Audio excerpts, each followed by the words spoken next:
Hola, estimados alumnos, pues quise hacerles un muy breve video sobre el formato APA. Veo que tienen muchas dificultades para estructurarlo. Es importante que consideren algunos detalles. Hay algunos programas que les pueden ayudar a hacerlos. Por ejemplo, en Office, en la parte superior, hay un link donde viene la bibliografía. Pueden ir ustedes insertando los datos y al final les va a incluir la bibliografía completa. Aquí lo importante es insertar los datos, les va a aparecer la cita, ustedes la borran y ya hasta el final le ponen insertar toda la bibliografía y les va a poner todas las citas que ustedes hayan incluido en ese documento. Les envié también un archivo más bien, donde viene desglosado cómo debe de estructurarse la bibliografía de acuerdo a nuestra universidad. Entonces es muy importante que lo revisen. Yo prácticamente nada más voy a tomar dos ejemplos importantes porque veo que hay mucha confusión.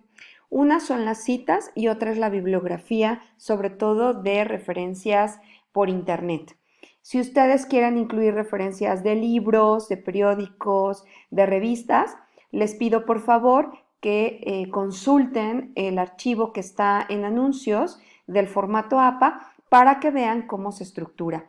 En verdad yo les invito a revisar este documento, creo que es muy interesante, les va a ayudar para toda la carrera porque casi en todas las tareas les pide estas características. Bueno, ¿qué diferencia hay entre una cita y una bibliografía? La cita es cuando nosotros usamos alguna idea o alguna frase de un autor en particular. No podemos usar más de 40 palabras en un documento amplio. No podemos copiar información textual de otra fuente.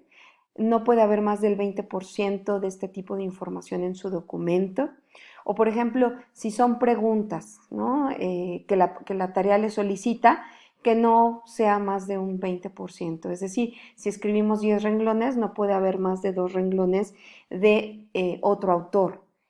Es importante que ustedes hagan sus tareas con sus propias palabras, porque esto les va a permitir un proceso de aprendizaje y asimilación significativo, es decir, que el aprendizaje que obtienen lo puedan aplicar en otras áreas y que es a lo largo del tiempo. Estas citas sí se mencionan cuando decimos algo textual. Por ejemplo, una frase de un autor, hay que entrecomillarla, ponerla. Cuando vamos a decir alguna definición de un autor, por ejemplo, Gómez en 1997 comenta que, y entonces ya incluimos, ¿no?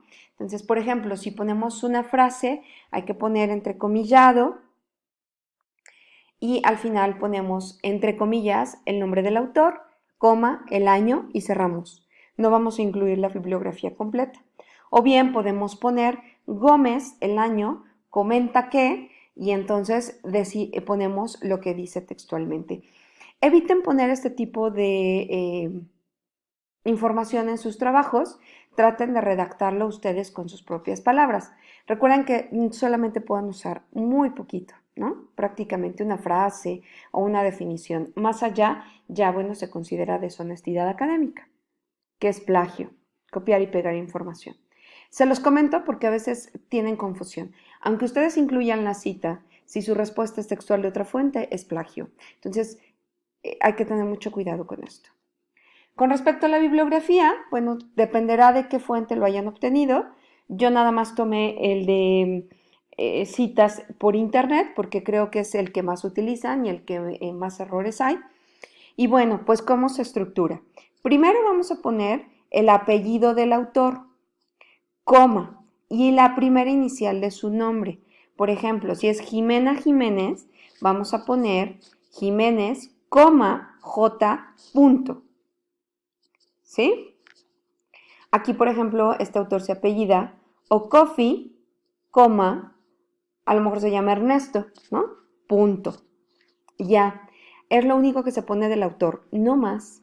Si son varios autores, entonces vamos a poner Jiménez, coma, la primera letra de su nombre, punto, coma, y Jiménez, coma, A. Si se llama fuera Alberto Jiménez, por ejemplo. Así se pone los autores, apellido, coma y primera inicial del nombre. Después vamos a poner la fecha en que se publicó ese documento. Aquí, por ejemplo, fue en el 2008.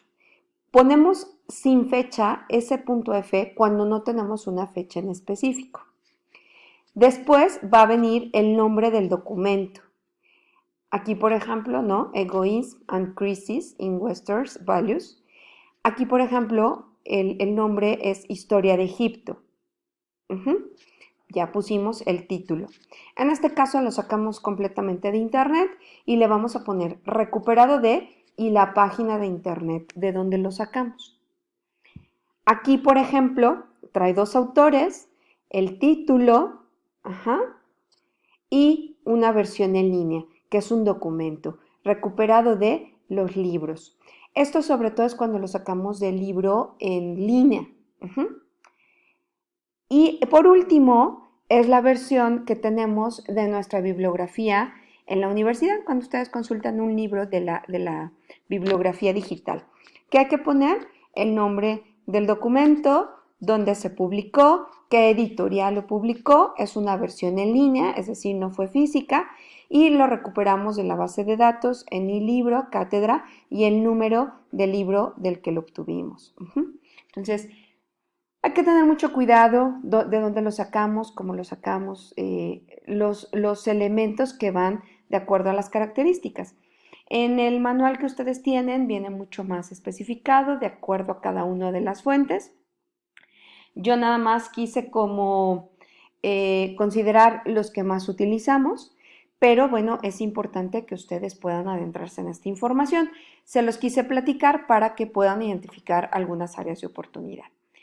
De mi parte es todo y bueno, pues cualquier duda, cualquier inquietud, con mucho gusto quedo a sus órdenes. Recuerden que la bibliografía se pone al final.